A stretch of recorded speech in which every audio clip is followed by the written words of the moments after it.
Et salut! Alors dans cette vidéo on va parler de primitives. Alors on va voir les primitives qu'il faut absolument connaître donc pour bien réussir. On va parler très rapidement vraiment de l'intégration par partie et du changement de variable. Et on va également parler des formules à connaître si on veut bien réussir sa primitive ou son intégrale. Alors cette fiche en fait si vous voulez c'est ma fiche de cours. Donc si vous voulez la télécharger, le lien est dans la description. C'est gratuit, hein, c'est juste que je l'ai faite pour moi. Donc maintenant vu que j'en ai plus besoin je me dis pourquoi pas que tout le monde puisse y accéder quoi. Donc du coup on va commencer tout de suite. Donc pour commencer on va parler des primitives usuelles. Alors je vais un peu descendre. En gros il y a toutes ces primitives qu'il faut absolument connaître. Donc pour commencer, alors on va prendre la formule générale déjà. Donc il y a x puissance n. Si on primitive x puissance n, on obtient x puissance n plus 1 sur n plus 1. Et si on dérive x puissance n, eh ben, on va se retrouver avec quelque chose de la forme n x puissance n moins 1. Alors avec x, c'est x, et n, c'est un réel. Par exemple 1, 2, 3, peu importe. Alors juste, je tiens à préciser que là, je dis que ça c'est la fonction et que si on fait la primitive, on obtient ça, mais ça marche aussi dans l'autre sens. Si on dérive la primitive, eh ben, on obtient la fonction. En fait, il faudrait voir ce tableau comme dans ce sens-là, je primitive, et dans ce sens-là, je dérive. Et la même chose de ce côté-là, dans ce sens-là, je primitive, et dans ce sens-là, je dérive. Donc du coup, ça c'est la formule un peu générale si on a juste x puissance n. Si on a, alors u, c'est-à-dire c'est une fonction, hein, par exemple 3x plus 2. Donc si on a u' fois u puissance n, donc si j'ai par exemple 3 fois 3x plus 2 puissance n, si je primitive ça, je vais obtenir quelque chose. On remarque que c'est presque la même chose que la formule, seulement avec un x, on obtient u puissance n plus 1 sur n plus 1. En revanche, si j'ai la fonction u puissance n et que je veux la dériver, bah sa dérivée sera de la forme n u' puissance n moins 1. Et encore une fois, hein, si on veut intégrer quelque chose sous la forme n u' puissance n moins 1, on obtient u puissance n. Voilà. Alors là, on a vu tout ce qui était u puissance n. Alors quand je dis u puissance n, ça peut être une fonction, donc u, hein, c'est une fonction u puissance 3 par exemple, mais ça peut aussi être quelque chose sous la forme 1 sur u, parce que pour rappel, 1 sur u au final, c'est u puissance moins 1. Et enfin, ça peut être aussi racine de u, parce que pour rappel, racine de u, c'est u puissance 1 demi. Voilà. Ensuite, si on a une fonction sous la forme u' sur u, si on le primitive, on obtient ln de u. Et le contraire marche aussi, si j'ai quelque chose sous la forme ln de u et que je le dérive, j'obtiens u' sur u. Attention aux valeurs absolues. Ensuite, si j'ai quelque chose sous la forme e puissance ax plus b, si je le dérive, bah là c'est facile, ça fait a e de ax plus b.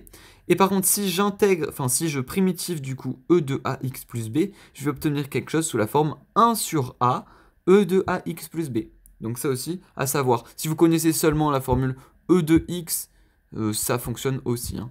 Ensuite, on va voir un peu tout ce qu'il en est pour les cos, les sines, etc.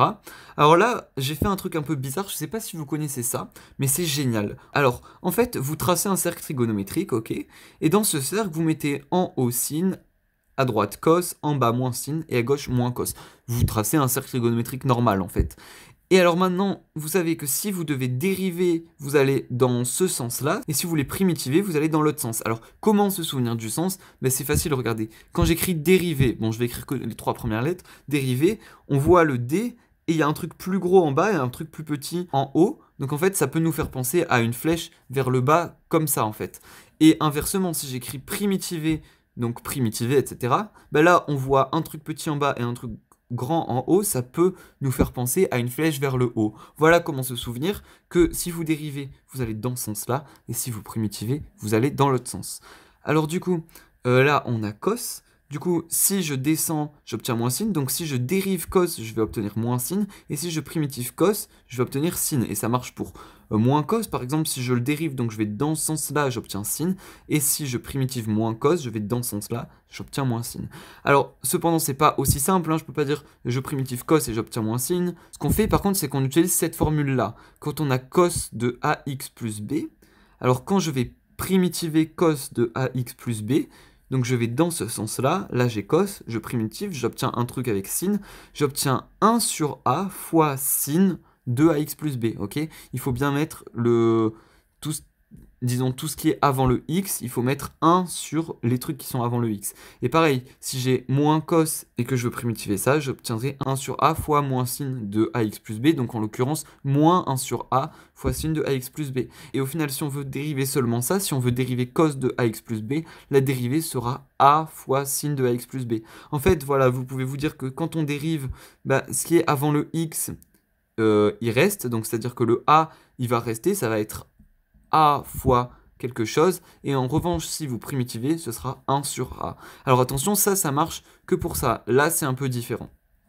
Justement, on va rentrer dans les formules un peu plus ennuyantes à connaître. Essayez de vous souvenir ce qu'on avait dit dans la vidéo par rapport à retrouver la formule du sin ou du cos. Ce qu'on avait dit, c'est que en fait le sin il était gentil et le cos il était méchant. Alors là, regardez, là on a cette formule là, et vous êtes d'accord que cette formule là, ces deux sont exactement la même. La seule différence c'est le moins que j'ai mis en jaune. Alors dites-vous que le sin, étant donné qu'il est gentil, il va avoir un plus ici, donc là on va avoir plus. Pourquoi? Parce que le sin il est gentil, il est positif. Et là, pour arc cos, étant donné que le cos il est méchant, il va avoir un moins. Et du coup, vous prenez l'autre formule, moins un truc méchant, donc un truc méchant et un truc méchant, ça fait un truc gentil, voilà. Et là, un truc méchant et un truc gentil, ça reste méchant. Voilà, en gros, vous pouvez vous dire ça, si ça peut vous aider, sinon vous les apprenez. Hein. Donc l'idée là, c'est que si on primitive cette fonction-là, on obtient arcsin ou moins arc cos, hein, c'est vous qui choisissez. Et si on dérive cette fonction-là, on obtient celle-ci, voilà. Et donc là, il faut juste voir, c'est x sur a, avec a un réel. Alors généralement, cette formule, vous la voyez, à la place du a carré, on a seulement 1 comme ça. Mais c'est parce qu'en fait, là, dans le arcsin, on a seulement arcsin de x. Mais peut-être retenez la formule générale, qui peut quand même être utile dans pas mal de situations. Alors maintenant, on passe à cette formule-là. Là, il faut la prendre, hein. Arctan 1 sur a fois arctan de x sur a, ça fait cette formule-là. Là, la même chose. Généralement, on voit la formule plus particulière où on a quelque chose sous la forme 1 sur 1 plus x carré qui donne arctan de x. Voilà. Mais pourquoi? Tout simplement parce que là, le a, il est égal à 1. Donc 1 sur 1, ça fait 1, et x sur 1, ça fait 1 aussi. Voilà. Là, on a vu les primitives usuelles principales à connaître.